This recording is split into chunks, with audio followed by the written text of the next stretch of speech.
I want to first play this clip, but contextualizing it, Amazon employees have been trying to organize, particularly in Bessemer, Alabama, is the most recognizable name in terms of this movement. Christian Smalls, the brother who started organizing in New York.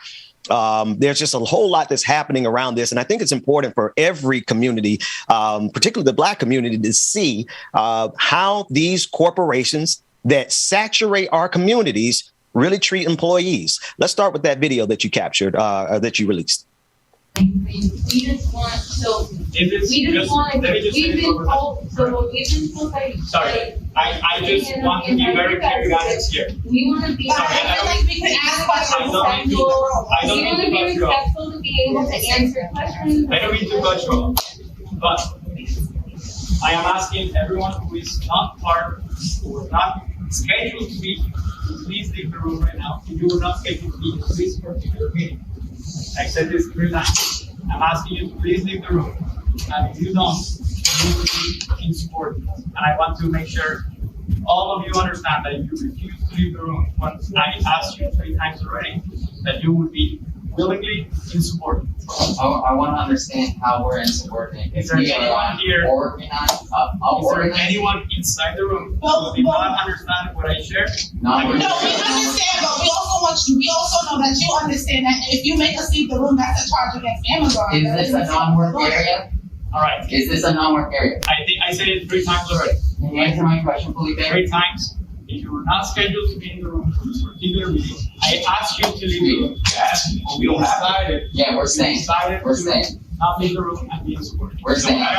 Felipe, we're organizing on our non-work time. This is legally protected collective action by the law. You know that. That's the general manager. Yes, Felipe, we're protected under Section 7A. We're protected under Section 7A. I asked and this is the same reason why we're in this room, because Amazon does a lot of things just like this against work, and you might continuously breaking laws. This is what we're going to do. We are going to get this session started, right? We're going to get this session started. I very clearly told everyone who was not scheduled to be here to leave the room, and you decided to stay. So we're going to get this session started, right? By the general manager, and saying that we'll be insubordinate if we don't leave. Thank you. We'll file more charges. Get ready for them.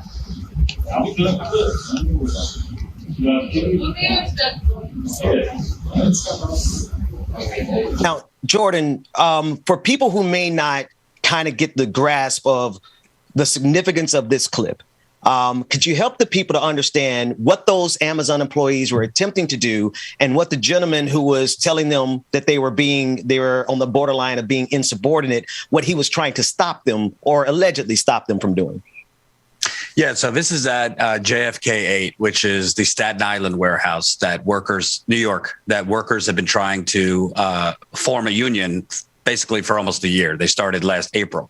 So Amazon started doing daily mandatory union busting sessions in November. They call them training, but I've listened to them and it's just basically union busting, why you shouldn't vote for the union, why the union is tyranny, they're going to take your money, blah, blah, blah, blah, blah. So Amazon stopped doing them in December and most of January. But all of a sudden this week, they started doing them again. It just so happens these organizers with Amazon Labor Union, that's the group of workers that are trying to form a union, that they finally, after almost a year, they were awarded an election for a union from the National Labor Relations Board. So basically what you see in this clip, the general manager in this union busting session is trying to get the union organizers to leave the room so that he'll have direct access to workers to push propaganda about the union. So basically, they're trying to just get rid of the organizers in the union. And as you can see, the union organizers are pushing back, refusing to leave.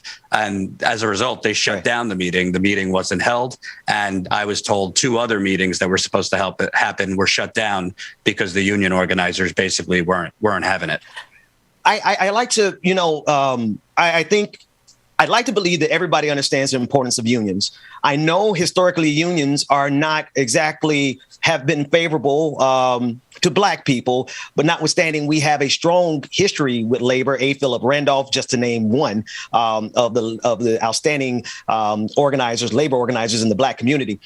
What bothers me about this clip is the fact that it's easily looked over, except for the fact that every single person on the face of this country, I almost wanted to say this planet, every single one of us in this country is impacted by Amazon. We're impacted by them on our highways. We're impacted by them in our neighborhoods. We have more Amazon warehouses in parts of Atlanta than we have hospitals. You have to drive 30 miles to get to a hospital, but you can get to 3 Amazon warehouses within about a 10-mile radius of a particular city in Atlanta where I live.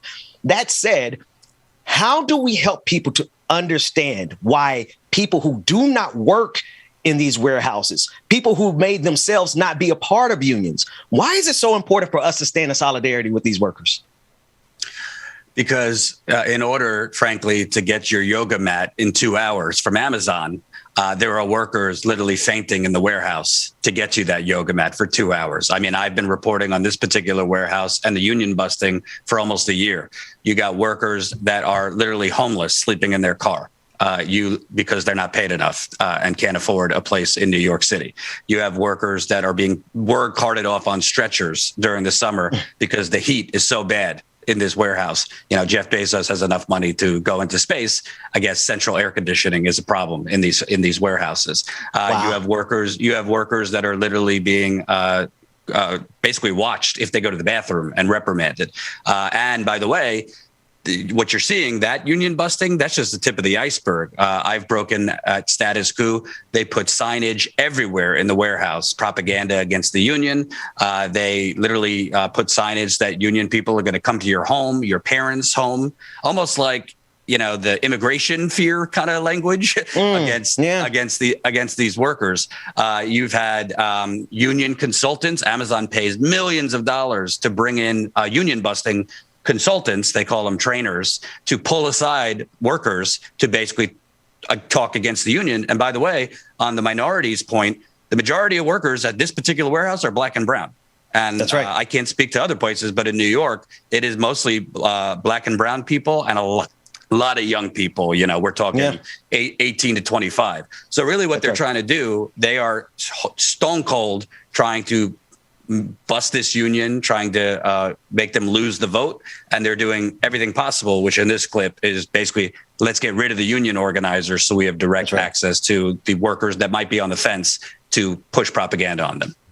One last thing, Jordan, I know you got to get out of here, but I want to juxtapose this with the video of the Amazon truck drivers, who I know are independent contractors. Most people may not be aware, but the truck delivery guys are not officially Amazon employees, even though they drive Amazon trucks and wear Amazon vests.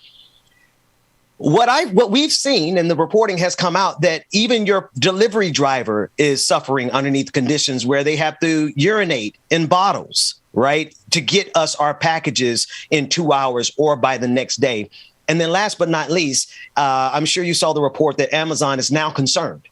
Now they're concerned that they're burning through employees at such a rate that they do not believe that they will have sufficient employees in the future. I think that is a signal enough to help us understand exactly how cruel they're being to their employees and why unionizing is so important. Yeah, just at this warehouse that video is from, they have 150% turnover rate, meaning they're either quitting or firing at a 150% rate. The average worker there is there for no more than 6 months. And on the driver point, I spoke with 2 workers a couple months ago, literally in a snowstorm, their truck flipped. And the first question that they were asked by their supervisor is, do you still think you can make the next delivery? Not, Jesus, how are you?